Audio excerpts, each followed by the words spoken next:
All right. All right, man, let's do it. Welcome back, you cucks and my little acolytes, to episode 4 of the Gouche. Glad to have you guys here. And I forgot to mention last episode that 1 or 2 things are going to happen, both on this episode. But yeah, we're going to have guests on sooner than we thought. Hence B. Adams, Brandon Adams over here to my left. And 2, things are going to get a little raunchier, a little Guccier. Yeah, we talk about things in the taint, so we're just getting we're plucking at taint hairs here. So yeah, B. Adams is my childhood friend, business partner, and just overall a good guy. What's going on in your life, B? How you doing? Hey, man, thanks for having me. It's a real honor to be your first guest. I know how much time you put into this shit, so thanks, man. No problem. Thanks for calling it shit. What's up with me? I just graduated from OU. I got me a integrated media degree with a minor in marketing. So what basically that is like all the entertainment industries, like film, television, and some advertisement, and like basically anything. Like I shot some sports too, so anything to do with a camera and editing software, basically. It's like a shotgun spray of a degree. Yeah, if you want to simplify it down to that. Well, I mean, dude, I have a film studies degree, so it's not, and like a minor in screenwriting, and we both work at a pizza shop, so it's not. We're not doing too much. So basically, I liked OU. It was a good experience.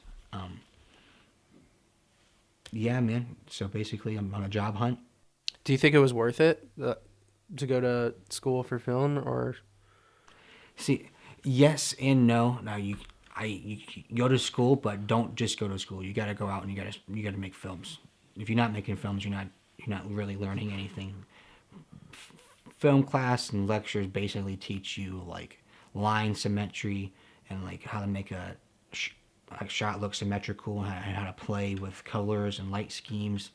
But to learn and get your hands on the equipment, there is no better education than that. So I would say, yeah, I had a overall college experience is a great thing.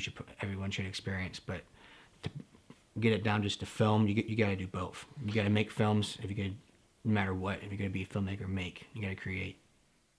I think going to college to maybe get your hands on the resources to make films is like a plausible way to go. Yeah. But for the most part, I think it's pretty much a thing you can be self-taught or through YouTube or Try and error. Yeah, you don't need, or like Full Sail I think is online, or I'm pretty sure something like that. And that's a pretty notable place to get your degree from. And like, I don't know, I feel like, But you also go to college for the friends you make and the experiences and yeah, and that's another thing. Like, it's like that's where I think going to OSU for film was worth it, because in my classes, like, it's like it felt like they were teaching us more to be like a teacher and teach about film rather than be a filmmaker. So it was like pretty frustrating. Even though I did have a couple of filmmaking classes, it wasn't like anything cool. Like, they didn't even have like legitimate cinema cameras, and it's like, what? And but you know, just because of the Ohio State University, I just would rather go there, man. and hopefully because it says the Ohio State University on my diploma, that it says a lot, man. And then all in all, we could talk all this shit we want, but as I'm looking for jobs now in these months past my graduation, most of them want a degree, man. Yeah. So it's like your hands are binded. You got to. Yeah. So just a lot of money to be spending on that. Yep. I'm in debt, ladies and gentlemen. He's even more in debt. We're in debt. Yeah, we're in debt. Ain't stopping nothing though. Yeah, so you're writing as well. I know you're writing a script. Yeah. What's up with that? So we haven't made ACPS. Haven't really made a film in a while. Year and a half, about? Yeah, you're exactly right. So I'm really trying to cook up something in the horror genre field, because it's the cheapest route as a filmmaker is you can do a lot in the horror genre. Most practical. Most practical, making the unpractical practical. And so I got this story that has to do with voodoo and the afterlife and like ancient beings and craziness like that. And Hopefully not visually effects heavy because we I suck like at to do visual it like effects. the 1970s style, real practical, where everything looks realistic and not too much effects because I know we're limited at that. But I really want to leave my audience or whoever views it like questioning things, like you watch it and you like credits roll and you have to sit back and be like, what was that really about? Mm-hmm. So I know that wasn't just a film, that wasn't just hoopla, or what was that about? So that's what I'm really trying to get my story down pat and focused. What page are you on? I'm finishing the first act, so by 5, going on 6. What's your page count looking at? I'm trying to keep it under 20. I'm trying to keep around 15 pages. And I'm trying to fit in a lot in 15 pages, too. That's why you get a little overwhelming creating that kind of universe. And I can picture the island I want to shoot at. I can picture everything. It's just getting it down, man. Like you said, like taking your story down, putting it on paper, it's hard. Yeah, for sure. I don't. It's one of the most frustrating things to write down a script, or you just second guess yourself a lot too, and it's like that's another frustrating part. I think it's good enough. Yeah. Mm-hmm. But yeah, just keep a lookout for an ACP short coming up this summer. Especially if you like horror films, and especially if you like a Jordan Peele feel to your films, stay tuned. And yeah, we have talked about Area Code Productions, or you guys seen it at least on the show. I've mentioned it like once or twice, and I think it's kind of important to explain how we started. Since Brandon's here, he is the founder of the company with and it's been a long road, dude. Yeah, it has been. Area Code Productions didn't start really as Area Code Productions. It started as a film called Runaway. A project called Runaway. Mm-hmm.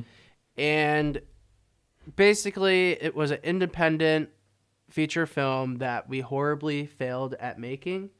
And although we failed at it, there was a lot of things learned from it. And it was a blessing in disguise because it gave us ACP, it gave us equipment, it gave us a lot of things. Like, I've sacrificed a lot to make films. Like, I sold my car when I moved to OSU to buy that camera right there. Mm-hmm. And I used some of my savings to buy this desktop. I bought that monitor, obviously. Yep. And I've literally almost broke my back to make films. Like, you've seen it. You can almost say ACP was almost killed yourself.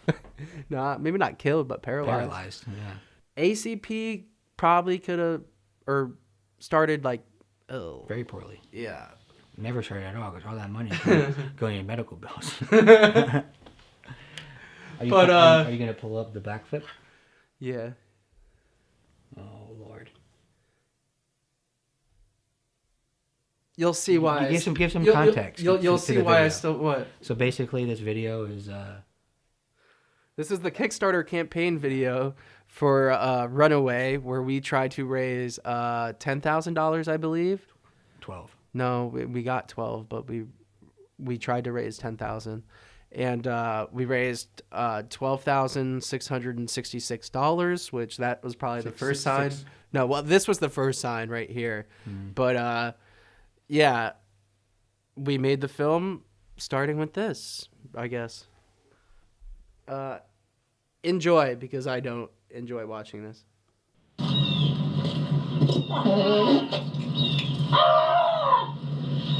mean, you play it off really good, but try to hide behind the tree.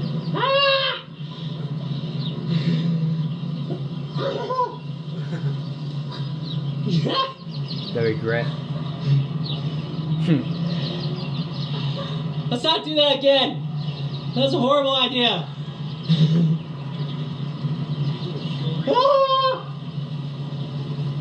Hey man, what else have you ever done again? I've never shot a feature film.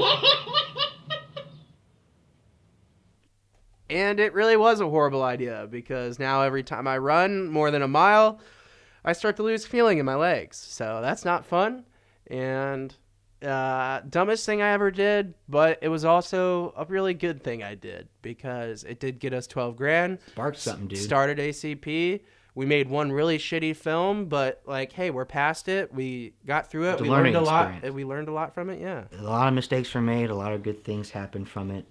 I feel like we learned that it's better to take our time with things like this. Yeah, for sure. The biggest thing.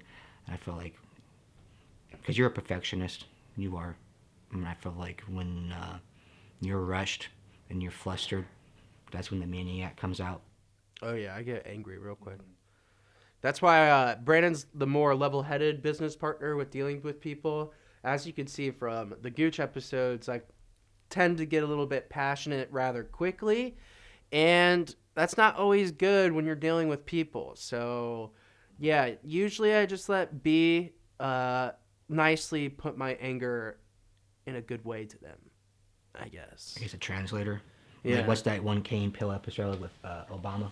Yeah. But it's vice versa. You're the mean one and I'm Obama. Yeah. You know what I mean? Exactly. He's my nice translator. Mm-hmm.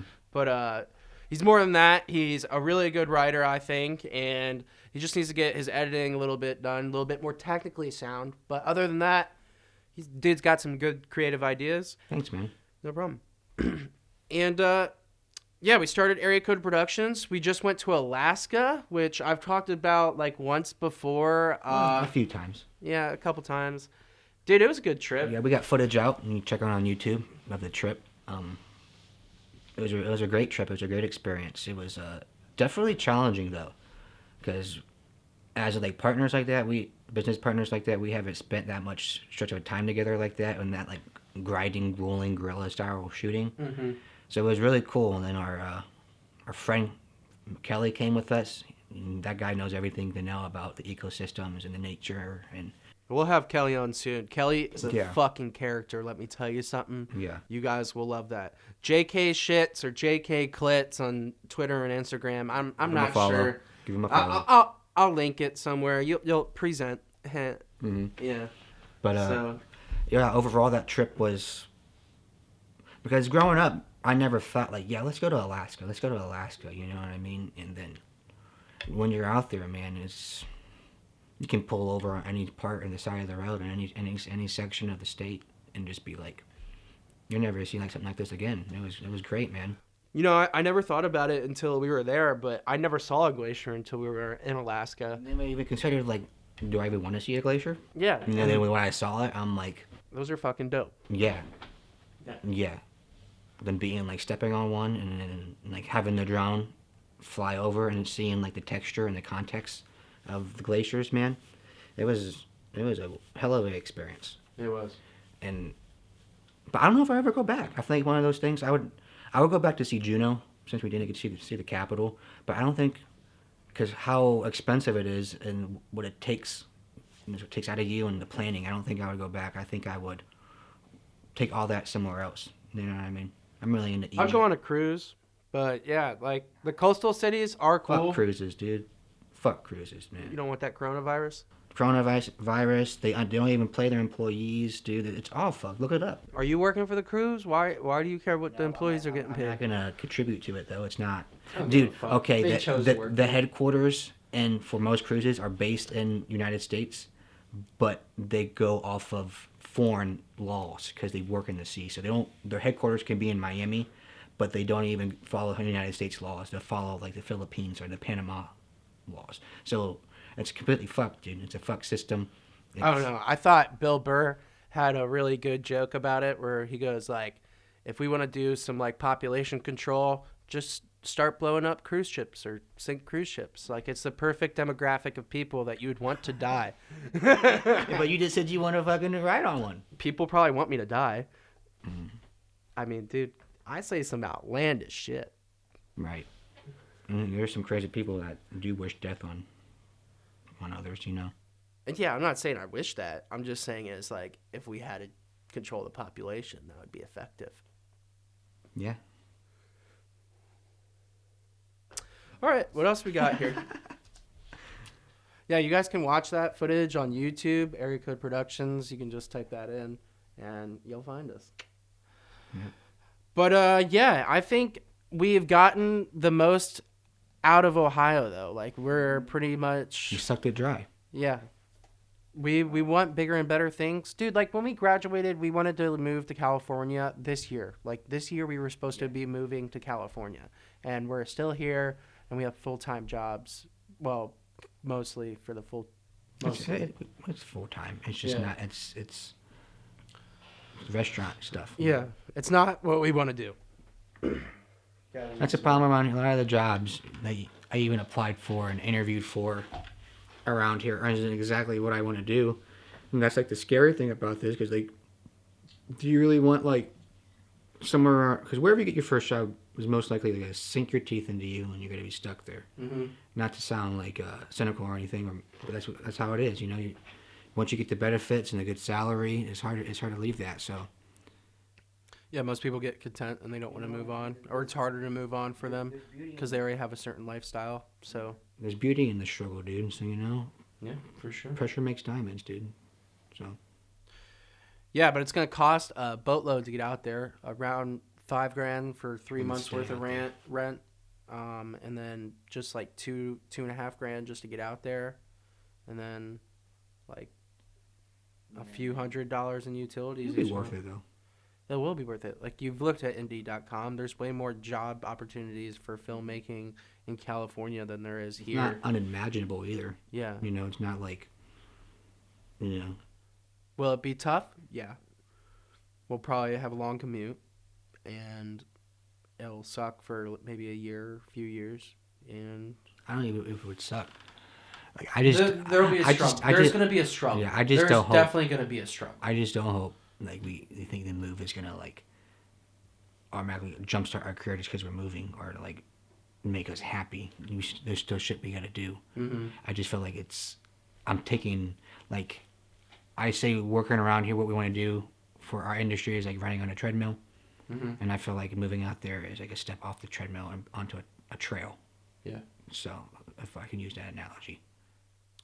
Yeah, and I don't know. When are you looking to get out of here by? When do you want to leave by? I want to leave before the year ends, but I don't know if that's possible. Before I'm 25, for sure. And you are how old? I'm turning 24 in July. I think it's possible to get out there, man. I think you can get a Well, little yeah, I bit. mean, we also we want to produce a film and save all that money. So either, yeah, we got to work it out. Or maybe if it's like we get 3,500 to the 5, dude. You know what? Fuck it. You know, Just seeing take the shot. Yeah. You know what I mean? Yeah. I feel like it's better to fail and know than to always be like, Yeah. I'll sit here and, you know, have benefits and a decent paying job, but always be like, man, what if? Yeah, for sure. So I have a little declaration to myself that I would just like to say on camera to hold myself to it, and because I'm a cuck myself, and I just I need the verbal commitment, the public commitment to commit. So I'm that type of guy. So dear Vincent, if you want to be successful, you have to make personal sacrifices. Right now, you're 2 years out of college working at a pizza shop for your main source of income. You wanted to move to California a year after you graduated, working on films and TV sets, just in the industry. This isn't where you wanted to be. You need to write more, film more, edit more, and sadly, work more at the pizza shop to save. Fuck. You need to do more. And every time you buy weed, go out to eat, get drinks, or gamble, it takes away from that. So Vincent, get your shit together because I have some big things planned for you. All right, big guy? And lose some fucking weight. You're still fat. Jesus Christ, how long have you been going to Planet Fitness and you can't shed a fucking pound or two? And I have some comments about that towards you. Dude, like, I know you have goals, and I know you want to look a certain way, dude, but there ain't nothing wrong with you, bud. You are perfect the way you are. I want you to know that. laugh did not seem reassuring, though. Nah, bro. You're good, dude. I'm just fucking with you. Well, thanks, man. Thanks. Hey, man, I really hope he listens. I really hope he listens too, bro. That's shit stressful. But I did win $3,200 in Keno, so that definitely helped out your boy for the cause. You know what I'm saying? So just long story short, on how I won at least, $2 a draw, 5 numbers, 4 times booster, hit all 5. And I'll let B tell the rest of the story because it's a little bit personal, and it was a rough day, man. And it was just like something good to come out of it, and I would just rather have him tell it than I. I'm also a better storyteller than you are too. Let's Like verbally storyteller, but yeah, we'll see. So basically, it was a Sunday.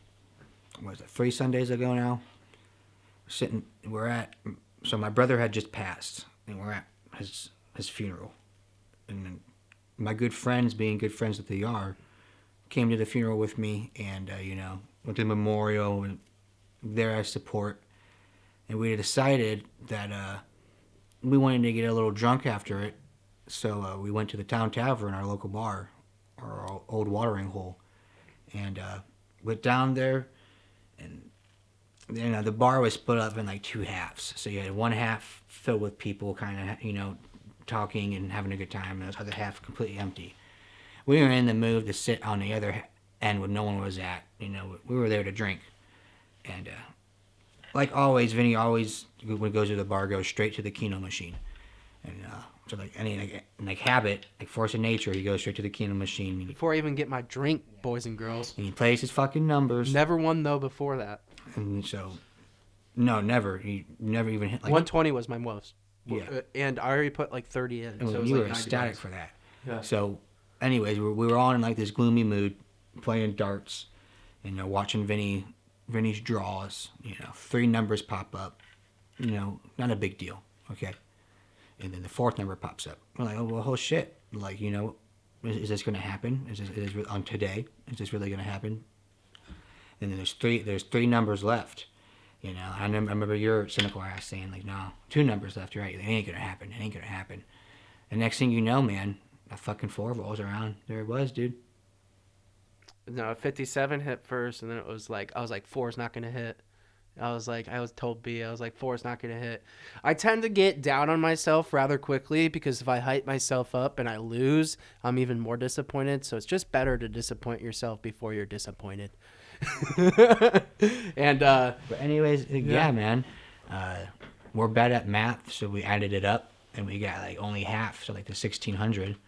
We're ecstatic about that. You're jigging and you're driving all over the bar. Mm-hmm. And the whole atmosphere of the bar changes. The people that are having a good time were all of a sudden jealous because no one wins at Town Tavern. No one beats the Keno machine like that. So they're looking over their shoulder fuck those guys. And I didn't even win, but I was riding that wave. I was riding that energy. I was like, fuck, dude, yeah, we won. I was dancing for 10 minutes. I took care of my boys' bill. Yeah. I was like, it's all on daddy today. I couldn't argue with that. Then like I said, we did the math wrong. You registered that bitch and you found it out, and holy moly, 3,200, 32 fucking hundred.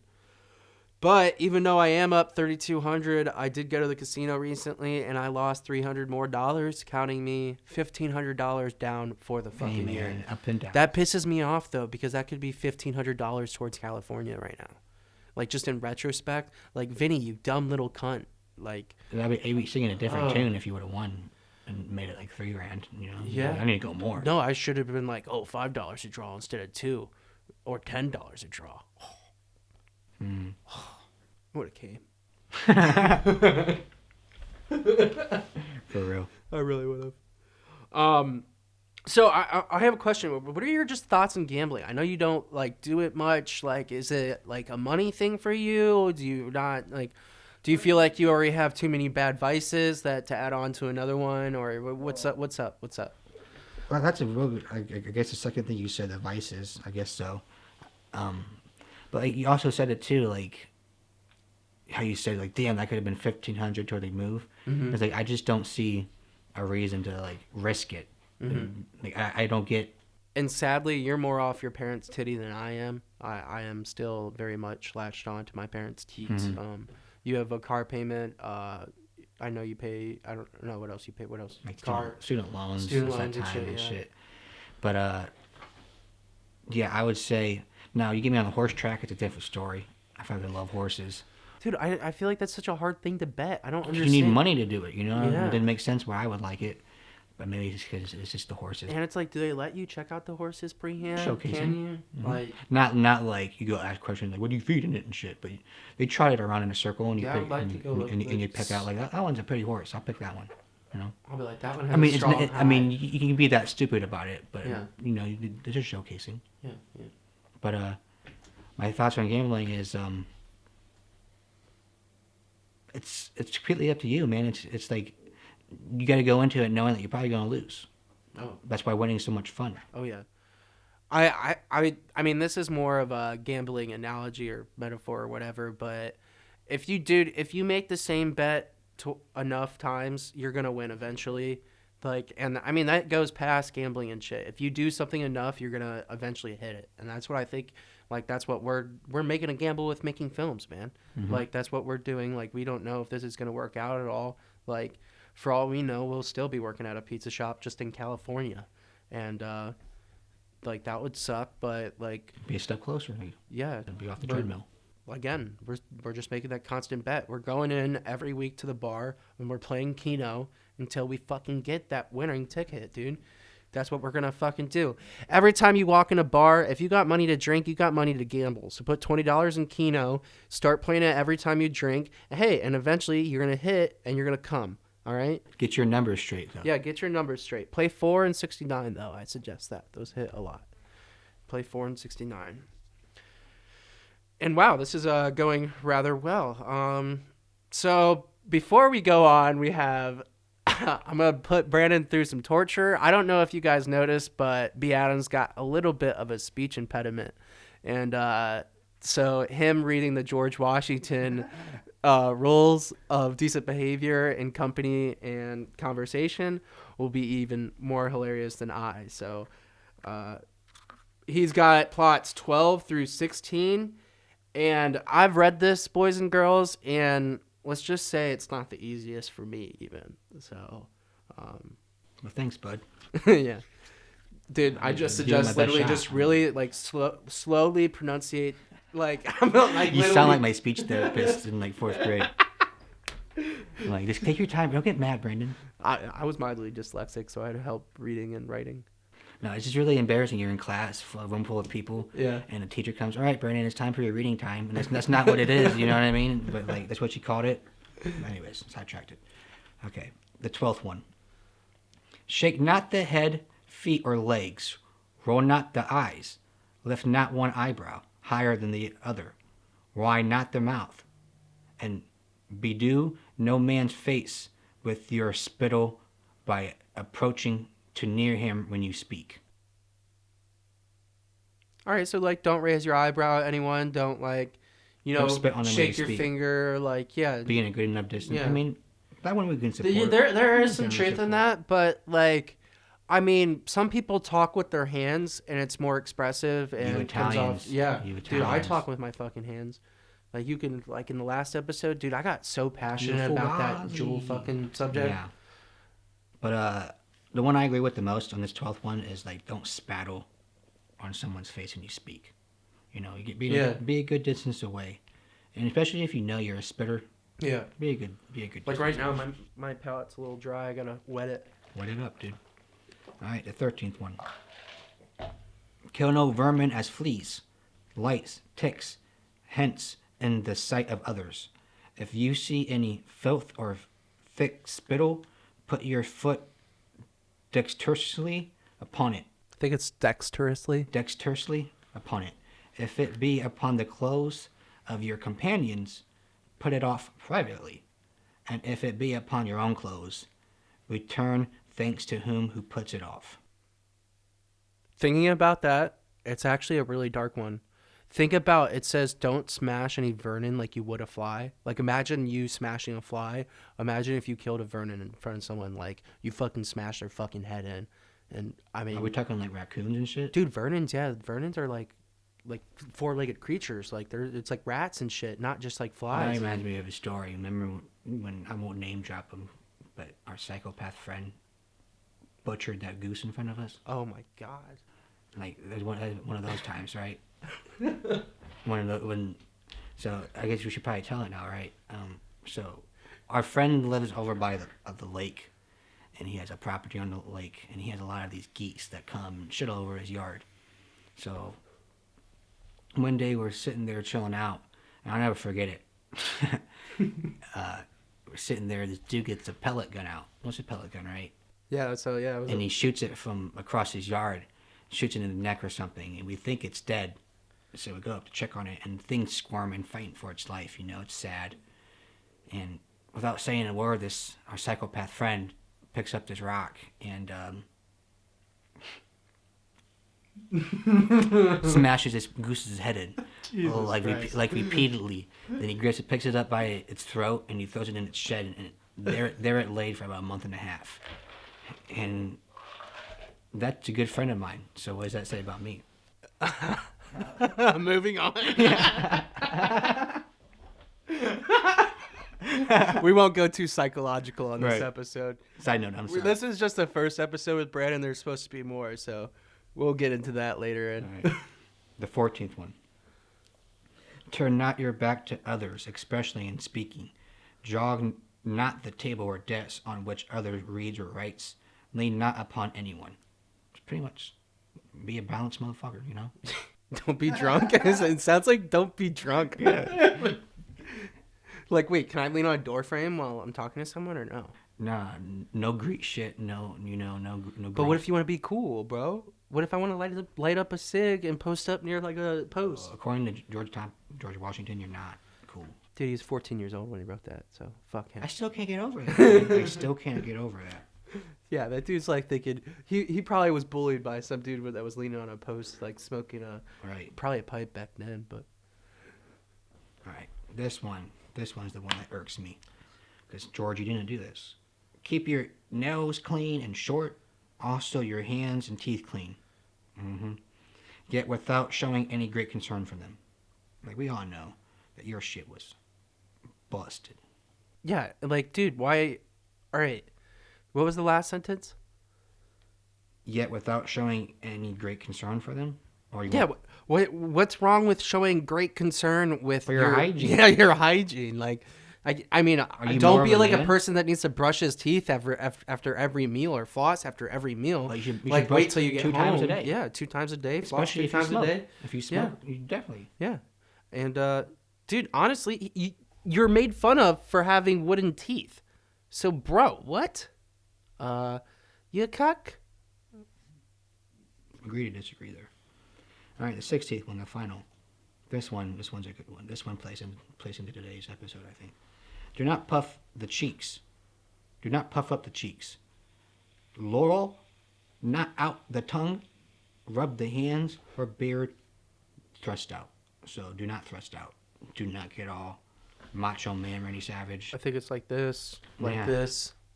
Like, don't be like touching your face a lot. Like, that's that. You tripping? You know what I'm saying? It's kind of weird. I don't like how it's like up for interpretation of his wording. It's too much like the Bible. Like, They should have like it over here, and the other page would be like a transcript. Like, this is what the fuck he's saying. Yeah, but no one's like, yeah, they tried. They're like, we don't know what the fuck he's saying. But those, I would say 2 or 3 out of those, I would be like, okay, George, you got a point. Yeah. Still, I think, George, you're losing in today's society for your roles holding up. So, yeah. Thanks, guy, but no thanks. Hey, people, here's an idea. Just don't be a piece of shit and act like a good person. It's a no for me, dog. I guess that's pretty vague, but figure it out in between there. All right. And then what do we got? We got a good one. Probably the Gouchiest topic of the day. What's got you frustrated, B? What's got you what's got your panties in a bunch, bruh? How's your sex life going? How's your relationships? How's your women? I don't have one, dude. That's why it's going. It's same. Me, myself, and you know what I'm saying? Hey, 3 times a day keeps the doctor away.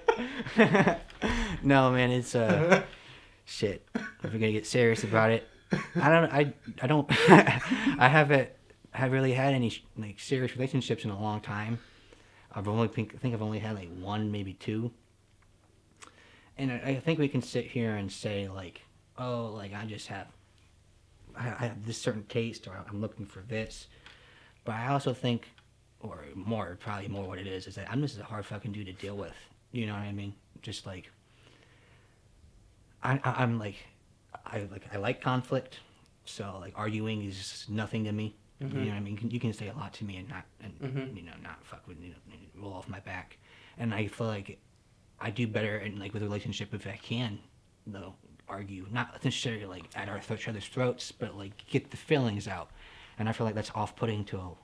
I feel like your conflict though arises in honesty. Like you're trying to be like a little too brutally honest with someone, and you get a little too deep in the bone marrow of how that person's psyche is working. Yeah, and that's a good. and it gets a little too much for people.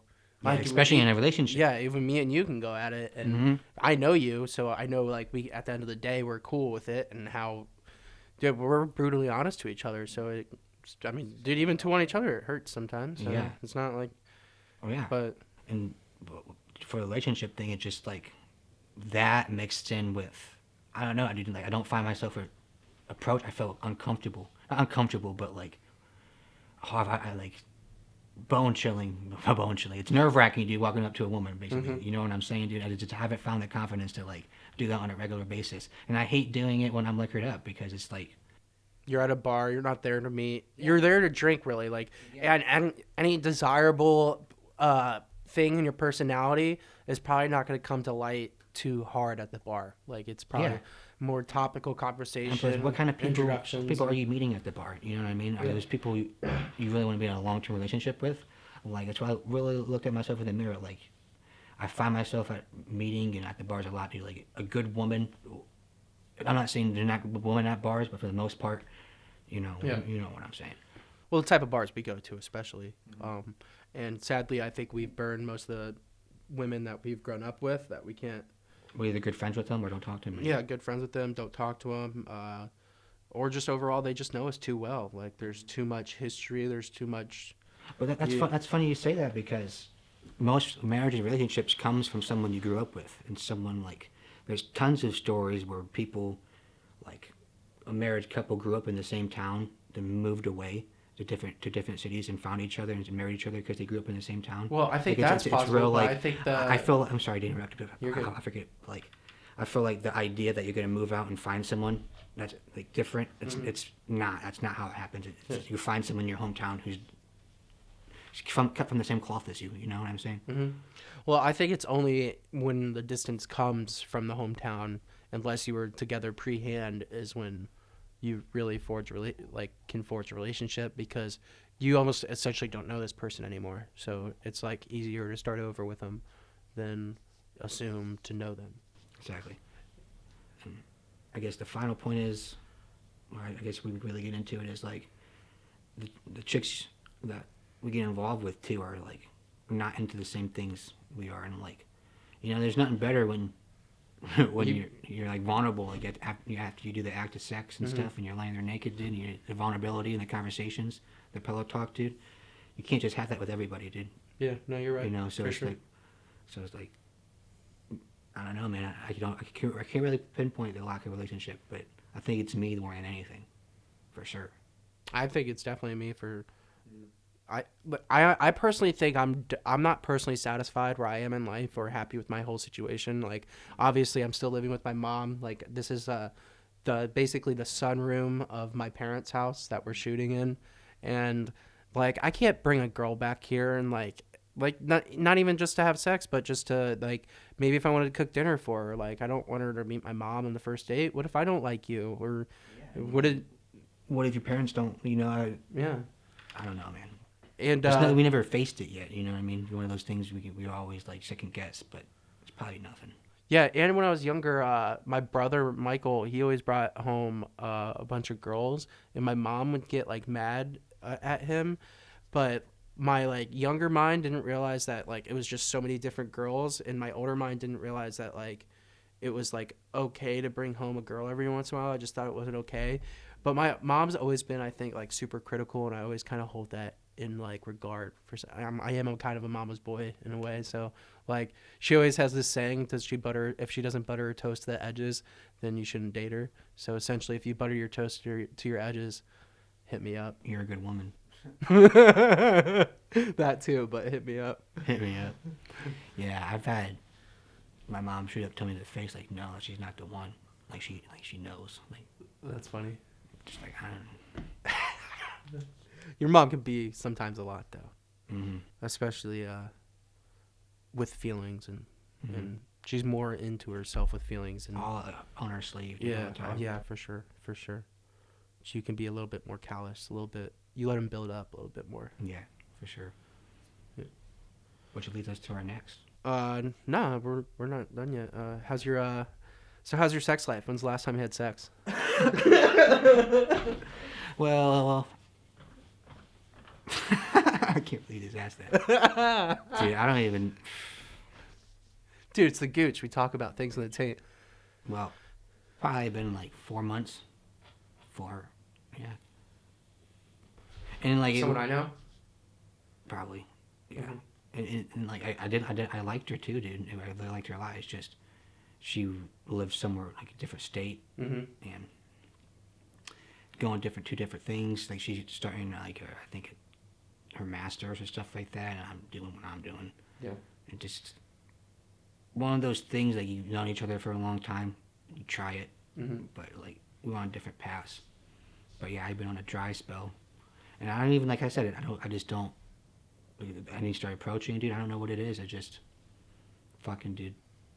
Just not.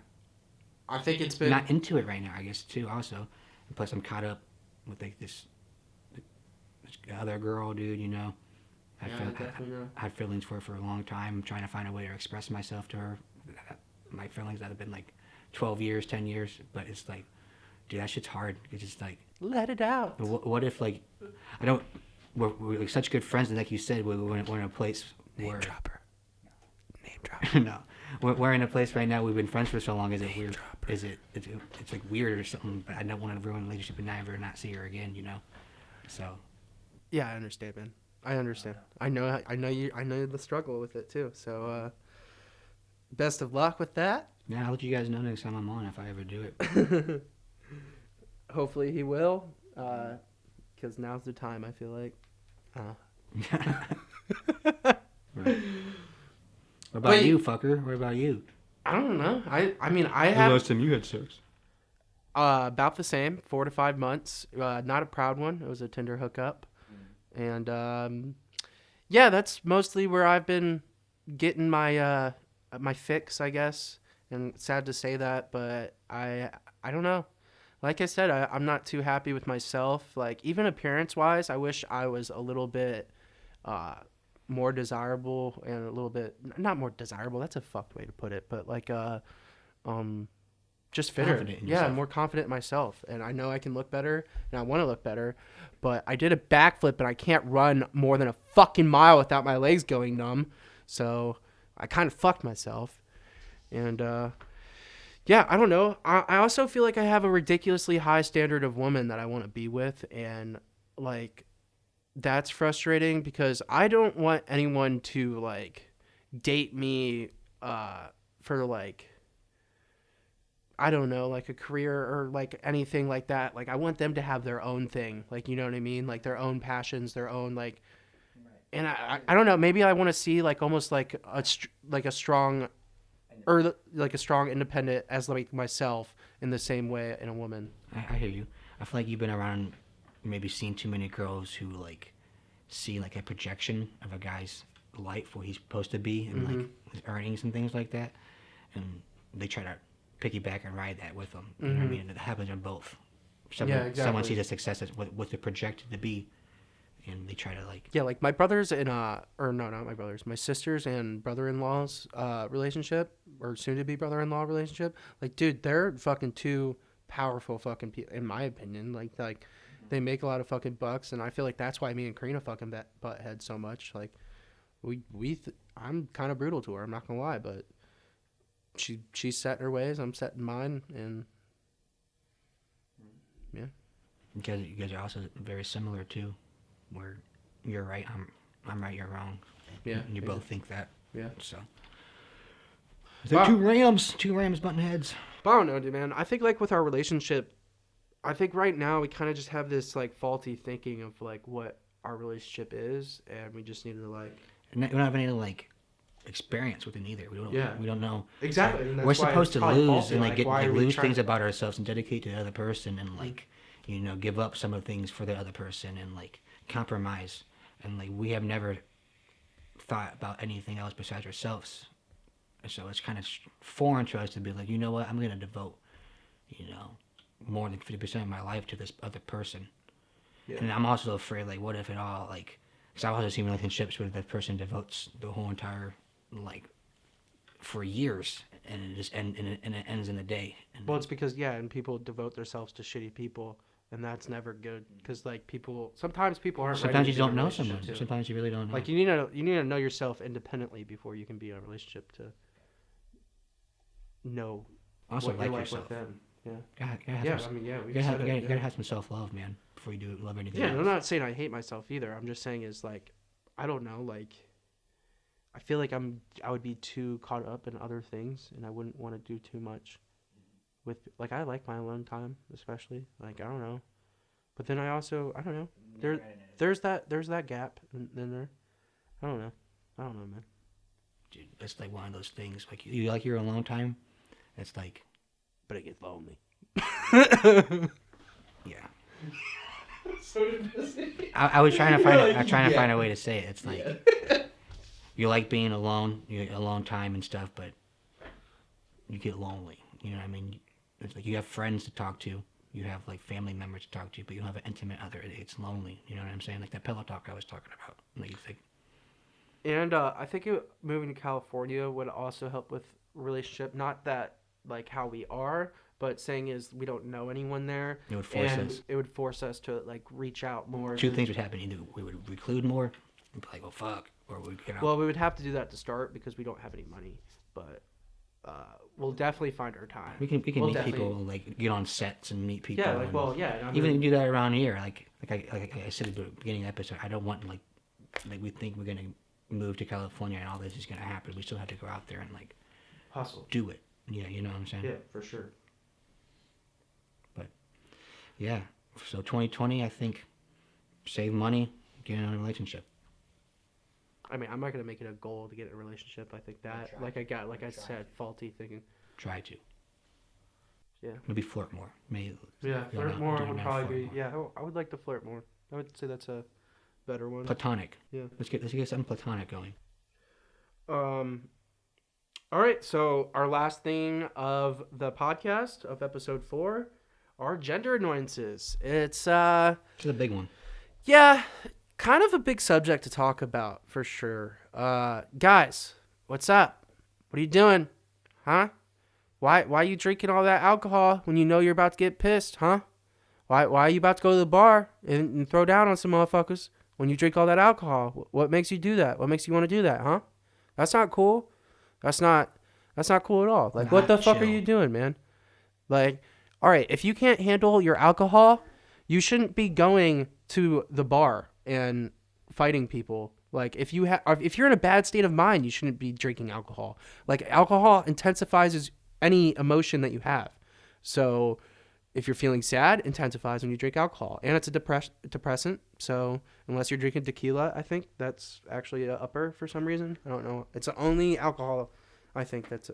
The tequila gets you doing some stupid shit. Oh my god, I love it though. Yeah. I really love tequila. Quickest way to Fun Town. Silver tequila.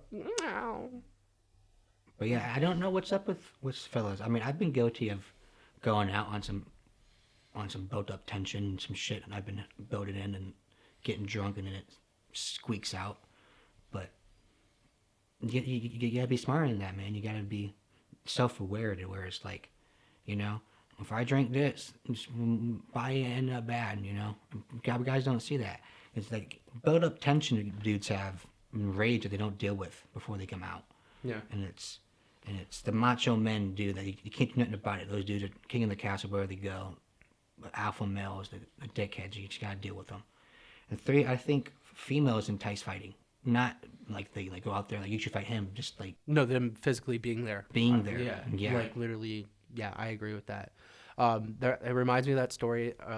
I was in college. One of the first times I went to like a dance bar or whatever in there, and it was. I want to say it was. What was it? Whatever. It's not important. But we were just dancing, and I was walking through the dance floor, and I was walking by like a group of ladies, and this dude with a button up, like just straight up your fucking Chad or Brad type of frat guy, walks up, and he's like shirt like halfway unbuttoned, and he's like, "These girls are mine," and he's doing that puffing his chest shit, like George Washington. Yeah. Mm-hmm. Like, I was like, oh my fucking God, get me the hell out of here. Right, dude. Like, that shit is way too much. I would never... You can never be friends with that guy. Yeah, I would never be friends with that guy. And, like, I mean, he did seem like he was on some drugs in his defense, I guess. Mm-hmm. But it's possibly some Molly, ecstasy, some type of upper. And just the whole concept of, like that's mine. And that's why are you thinking of it like that? Yeah. I never thought that, like, yeah, if she's with you, she should have, or like, you should have respect for you, but it's not like you own them, you know what I mean? Or even like when you've been in a relationship with someone before, you know, and you get pissed off when they sleep with someone, or you don't control that person. They're free people. They can do whatever they want. Yeah, and honestly, it's not even that all that guys just get in fights. Girls get in fights too, and like same reason. Like literally the same reason. Just because the guy, like, over guys, well, at least like from what we've seen, or build up tension, or there's some alpha females like out there who think, the queen, mini Beyonce's. You know what I'm saying? They're mini ain't shits. That's what they are. Catch me outside. Yeah, I mean, like you said, you kind of become like an asshole sometimes when you drink. But yours is more verbal. I know it can arise to physical, but that's usually because. People get so pissed at me. Yeah. They attack me. Yeah. And I have my own little vice. Her name is Vanessa. And sometimes she'll come out when I have very, very lot to drink. That was not proper English, but... Not just that basic white girl where it's like, dude, I love her. No, I really... Vanessa was a bad time. But uncontrollable. Like, the best way to describe it was like Bruce Banner and the Hulk. You know what I mean? And now you're at a stage. I'm Professor life. Hulk right now. Professor Hulk. Professor Vanessa. You balance Vincent. You balance Vanessa. And it's like both hands on the steering wheel. They're both working it. You know. Could you give our audiences example of Vanessa? A good example. Okay, example of Vanessa Story. I know. There's this. So. We went to our buddy's house. You know, one of those things you do in high school. My parents are gone. Come over. Let's get shit housed. So we did that. We show up. It's me, this guy over here. He was still in Vinnie. He was still Vinnie at the time. And our buddy Seth went to our other friend's house. And it's just a bunch of dudes. No chicks there. So we only had one thing in mind. One intention. That's bad intentions. To get fucked up. And so Vinnie walks in. We all walk in. We're sitting there drinking, you know, having a good time, bullshitting.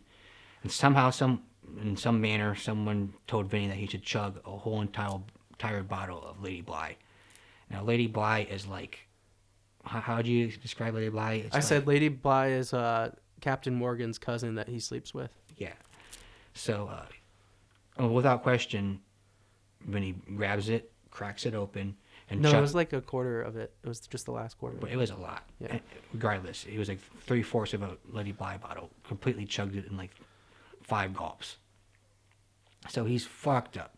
He sits down, and that's when Vanessa comes out. He starts screaming, talking real loud, laughing, just making sure all the attention in the room is on him.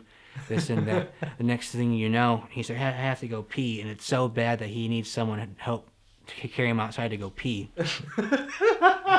And so it's pitch black outside, and he's trying to pee, and he's trying to get his dickhead out of his zipper. And so he's peeing. So being a good friend that I am, I get my flashlight out and say, "Here, Vin, so you can see your dick." and Vanessa, I didn't know. I thought I was still talking to Vinny. It was Vanessa, and she was like, "Hey, no paparazzi, no photography. This fucker starts to sue me that dudes to take a picture of his dick as he's pissing." tries to put his dick back into his pants while he's peeing. Pee goes all over the place, all over down his legs. And he falls down and he starts laughing. I hit my head on the table. Yeah, laughing hysterically. And that's Vanessa. So we tried it. White girl drunk. That's what Vanessa is. White girl drunk. So long story short, we had to throw him on it was like summertime too. We had to throw him on like a winter sled and then drag him through the yard and back into the house. I remember you guys. This is the one thing I do remember is you guys dropped me going down the stairs, and Zach's like, "Guys, this is Vinnie. Like, come on, it's Vinnie. Treat him nicely. Like, he's our friend." And I just knew then I was in good care, so I just went back into the black abyss and gave you guys my full dead body weight. Thank you for taking care of me. We had you on the. Didn't you spray me off with a hose too? No, at a different time. At a different time. Sadly. Yeah. This time is when we had you on the sled. We were working, and out of nowhere, you like, get up, and you're like, "Oh, we're home," and you start walking. But you know how our friend's house has like a steep decline. Decline hill on the side. There's a bunch of like tall bushes things, and he's walking like his eyes closed, completely fucked up. He's walking, and he steps right into the bushes and against the house, falls down, and so we had to pick him back up. He's like laughing, but like tears coming out of his eyes. It was nuts, dude. Like full on like white chick, like crying, laughing. So we threw his ass on the sled him down the gravel, threw him up on the couch, and it was like, please don't wake back up. God, that was good. It was good times, man. Dude, fucking Vanessa. I haven't seen her in a while. Dude, I mean, like you said, I think before in some other thing or whatever, you were like, the Mint Jewel Pod was the closest I came to Vanessa. That was like Vanessa. She peeked out. Yeah, dude. She unlocked the crate. That was sober too, maybe a little bit high, but yeah, that's coffee. She can do that. Yeah. Yeah, don't fuck up my coffee either, because I'm serious about it. At Starbucks. But yeah, that's all we have for episode 4 of the Gouche. B, I appreciate you coming. Thank you. Thanks for having me, bud. No problem. Till next time. Yeah, till next time. Next episode, I plan on having Mr. Seth Hushbaga on my show. And after that, maybe Kelly Fitzpatrick. Both of them are pretty funny guys. I think Kelly might be more funny, but you never know. Seth might bring the heat. Had to be the right circumstances. This episode was a little bit more serious. Me and B talk about a little bit, we're good friends here, so we can get a little bit more Goochier in the emotional subjects. You know what I mean? So, again, B, thanks for coming. Good time. Yeah, that was good, man. We did good. Mm-hmm. Fuck yeah.